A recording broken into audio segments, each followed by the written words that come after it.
Hello everyone, and welcome to Biopedia. Around the world, bees are under pressure due to several anthropogenic factors. Almost 10% of European wild bees run the risk of disappearing, while the amount of domestic honeybee colonies in the United Kingdom in 2005 was only 47% of what it had been 30 years earlier. However, the subject for today's episode is not the larger one of bee decline.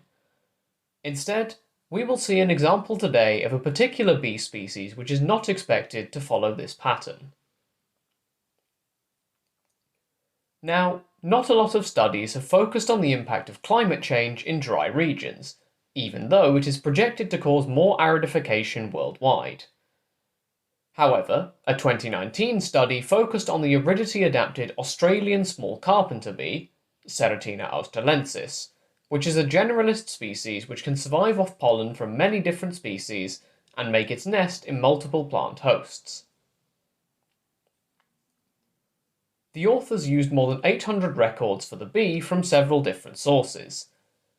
For the source where most of the data points were from, which has records from across the country, the study only examined Australia's main landmass and, barring exceptions, only records with an uncertainty of 100 metres or less in their locations were used. The authors then used 4 different models, abbreviated as MAX, GLM, GAM and RDF, and collated these together to obtain their final prediction of what the bee's range would look like in the future.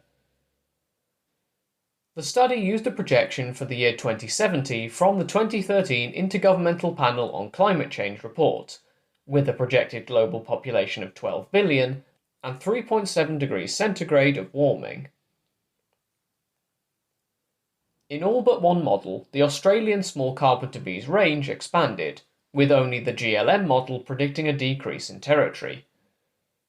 As the bee isn't adapted to mountainous or subalpine environments, none of the models used found that the bee expanded into the Victorian Alps or the Snowy Mountains.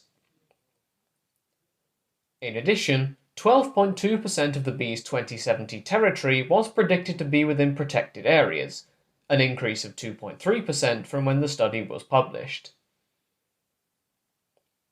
Now, some of the bee's projected new territory will be in some of the most crowded areas in Australia, including the nation's capital of Canberra. However, as Ceratina australensis can make its nest in plants which are present in such urban environments, and it already lives in disrupted regions, the bee is unlikely to struggle.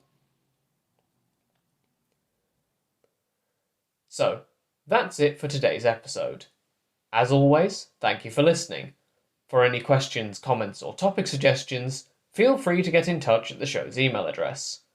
Until next time, have a great week, everyone.